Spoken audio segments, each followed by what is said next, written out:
శాసిస్తున్నటువంటి ముఖ్యమంత్రి కాని ముఖ్యమంత్రి అయినటువంటి ఐటీ శాఖ మంత్రి గారు, ముఖ్యమంత్రి గారు తనయుడైనటువంటి నారా లోకేష్ గారు ఇలాంటి వ్యక్తులను కలిసి నూతన సంవత్సర శుభాకాంక్షలు తెలపాలి అని, పోనీ ఈ నూతన సంవత్సరం రోజున రాష్ట్ర ప్రజలు 5.5 కోట్ల మంది ప్రజలు సంతోషంగా ఉండాలి అని వారి దగ్గర నుంచి ఒక విషెస్ ఆహ్వానించాలని రాష్ట్ర ప్రజలకి ఉంటుంది. రాష్ట్రంలో పెద్ద పెద్ద పారిశ్రామికవేత్తలకు కావచ్చు, రాజకీయ నాయకులకు కావచ్చు, ఇలాంటి వాళ్ళందరికీ కూడా సహజంగానే ఒక అభిప్రాయం ఉంటుంది, ఒక విష్ ఉంటుంది. పాపం దురదృష్టం ఏంటంటే 2026వ సంవత్సరం ఈ విష్ ఎవ్వరికీ కూడా ఫుల్ఫిల్ కాల. ఎందుకు అంటే నాకు తెలిసి 1956 ఆంధ్రప్రదేశ్ రాష్ట్రం ఏర్పడిన తర్వాత 1956 ఆంధ్రప్రదేశ్ రాష్ట్రం ఏర్పడిన తర్వాత అంటే కంబైన్డ్ స్టేట్ కాకుండా ఆంధ్రప్రదేశ్ రాష్ట్రం హైదరాబాద్తో కూడినటువంటి రాష్ట్రం ఏర్పడిన తర్వాత మొట్టమొదటిసారిగా ఒక ముఖ్యమంత్రి అదృశ్యమైపోవటం, గాయపైపోవటం బహుశా ఆంధ్రప్రదేశ్ రాష్ట్ర చరిత్రలో మొదటిసారేమో అని నేను అనుకుంటున్నాను, నాకున్నటువంటి ప్రాథమికమైనటువంటి నాలెడ్జ్ ప్రకారం. అయితే ముఖ్యమంత్రి గారు అనధికారిక ముఖ్యమంత్రి గారు ఎక్కడికి వెళ్ళారు? ఇది గత 3 రోజుల నుంచి 4 రోజుల నుంచి డిసెంబర్ 30వ తారీఖు నుంచి రాష్ట్రంలో జరుగుతున్నట్టు ఒక పెద్ద చర్చ. ప్రతిపక్షానికి కూడా వారుకున్న స్థాయిలో వాళ్ళు కూడా ఖచ్చితంగా అడుగుతారు. ఎందుకు అడగరు? గత సంవత్సరంలో ముఖ్యమంత్రి గారు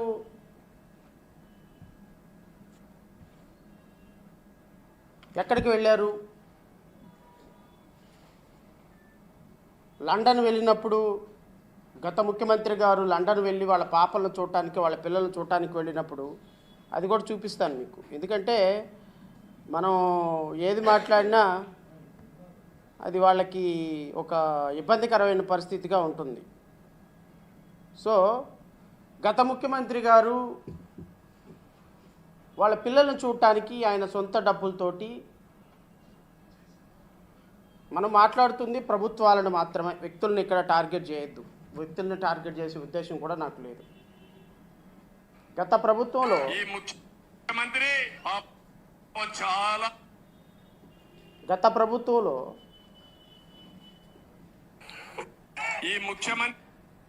ఒక ముఖ్యమంత్రి గారు వారి పిల్లలను చూడటానికి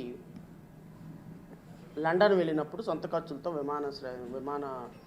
ఆయన సొంత డబ్బులు ఖర్చు పెట్టుకొని, బహుశా ప్రభుత్వం అధికారికంగా కూడా కానీ ఒక ముఖ్యమంత్రి Z+ కేటగిరీ ఉన్నటువంటి ఒక ముఖ్యమంత్రి, ఎందుకంటే మా ముఖ్యమంత్రి గారు ఆంధ్రప్రదేశ్ రాష్ట్ర ముఖ్యమంత్రి గారు గౌరవనీయులైనటువంటి నారా చంద్రబాబు నాయుడు గారు ఎక్కడున్నారు, ఏం చేస్తున్నారు, ఏ దేశంలో విదేశీ పర్యటనకి వెళ్ళారు, ఎక్కడ పెట్టుబడులు తేటానికి వెళ్ళారు? ఎందుకంటే 16 సంవత్సరాల నవ యువకుడు కదా చంద్రబాబు నాయుడు గారు. పెట్టుబడులు తీసుకురావటంలో 16 సంవత్సరాల నవ యువకుడు. ఆ నవ యువకుడు ఎక్కడికన్నా మారిపోయారా, పారిపోయారా, ఎత్తుకెళ్ళారా, ఏమైపోయింది అనేది రాష్ట్రంలో ఉన్న 5.5 కోట్ల మంది ప్రజల్లో నేను కూడా ఒకడిని బాధపడుతున్న పరిస్థితి. ఒక ముఖ్యమంత్రి గారు ఎక్కడికి వెళ్ళిపోతున్నారు, ఎక్కడికి ఏ విధంగా వెళ్తున్నారు అనేది ఖచ్చితంగా రాష్ట్ర ప్రజలకి తెలియాలి, అధికారులకు తెలియాలి. ముఖ్యమంత్రి గారు వారి యొక్క శ్రీమతితోటి, వారి పిల్లలతోటి, మనవళ్ళు మనవరాళ్ళతోటి ఒక లండనో, ప్యారిసో, బాలియో, డాలియో, సింగపూరో వెళ్ళారు. తప్పేం లేదు. వాళ్ళ పర్సనల్ లైఫ్ని ఎవరు తీసుకునే అధికారం ఎవరికీ లేదు. పర్సనల్ లైఫ్లోకి చొరబడాల్సినటువంటి అధికారం కూడా ఎవరికీ లేదు. కానీ ఒక ముఖ్యమంత్రిగా, ఒక మంత్రిగా, రాష్ట్రానికి ఒక ఉప ముఖ్యమంత్రిగా ఉన్నటువంటి వీళ్ళ ముగ్గురు యొక్క ప్రతి పర్యటన కూడా అధికారికంగా రాష్ట్ర ప్రజలకి, రాష్ట్ర ప్రభుత్వంలో ఉన్న అధికారులకు తెలిసి తీరాలి. ఇది రాజకీయ పార్టీలుగా మాలాంటి వ్యక్తులు ఖచ్చితంగా విమర్శించేటువంటి అంశమే, అందులో డౌటే లేదు. ఒక ముఖ్యమంత్రి గారు ఎక్కడికి వెళ్తున్నారు, లండన్లో వెళ్తున్నారు. లండన్లో ఎక్కడున్నారు, ఏ హోటల్లో దక్కున్నారు, ఏ రూముల్లో ఉన్నారు, ఎవరెవరితో మాట్లాడుతున్నారు, హవాలా కుంభకోణం చేస్తున్నారా, రవాణా కుంభకోణం చేస్తున్నారా, ఇవన్నీ మాకు సంబంధం లేదు. వెళ్ళారు. ఇప్పుడు మీరు ప్యారిస్ వెళ్తున్నారు, అదేదో ఊరు వెళ్తున్నారు, లండన్ వెళ్తున్నారు, సింగపూర్ వెళ్తున్నారు. అక్కడికి వెళ్ళిపోయి మీరు పెట్టుబడులు తీసుకురావడానికి వెళ్తున్నారా? ఎవరు పిచ్చోళ్ళు కూడా ఎవరు అనుకోరు పెట్టుబడులు తీసుకురావడానికి చంద్రబాబు నాయుడు, నారా లోకేష్ వీళ్ళు ఫారెన్ వెళ్తున్నారు, ప్యారిస్ వెళ్తున్నారు అనేది ఎవ్వరు అనుకోరు. కానీ శంఖంలో పోస్తే తీర్థం అయినట్టుగా మీరు ఆ పర్యటన అధికారికంగా దానికి ఒక పేరు పెట్టాలి.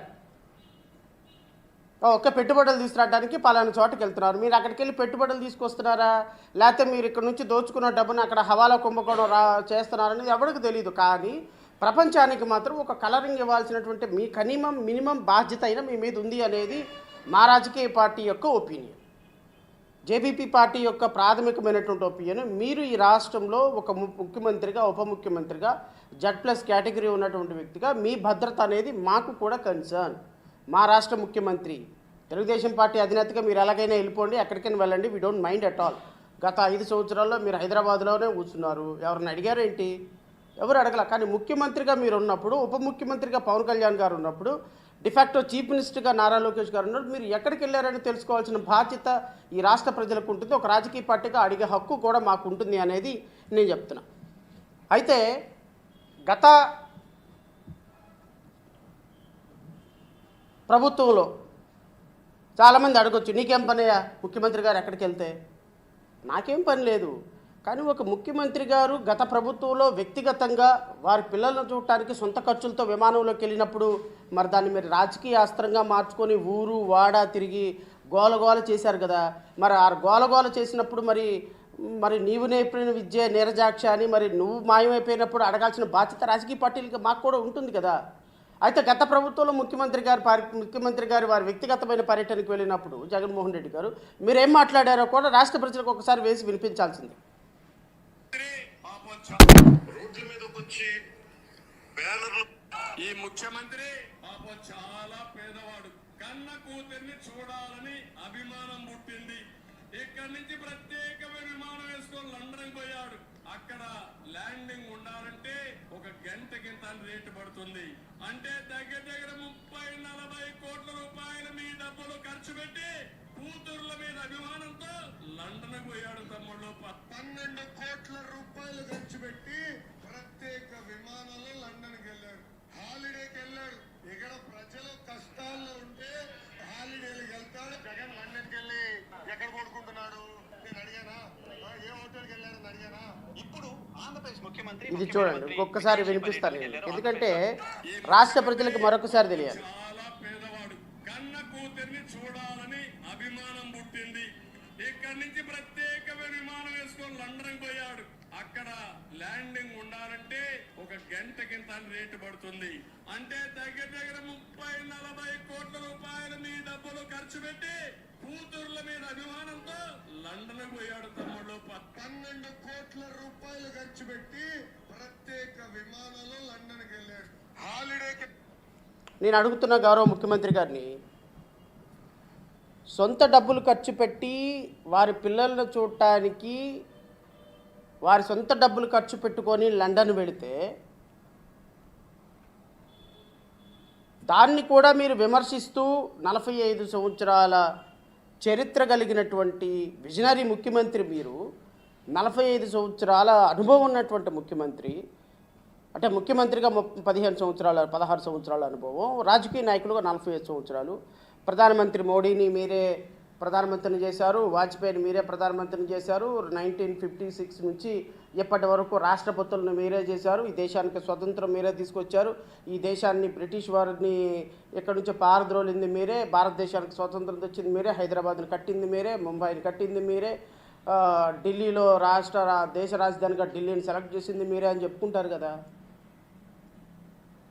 ఇంత విజనరీ ఉన్నటువంటి మీరు, ఇంత అనుభవం ఉన్నటువంటి మీరు, మరి ఒక ముఖ్యమంత్రి వారి పిల్లలను చూడటానికి వెళితే దాన్ని అంత వ్యంగ్యంగా మీరు మీ సుపుత్రులు ఇద్దరు విమర్శించారే.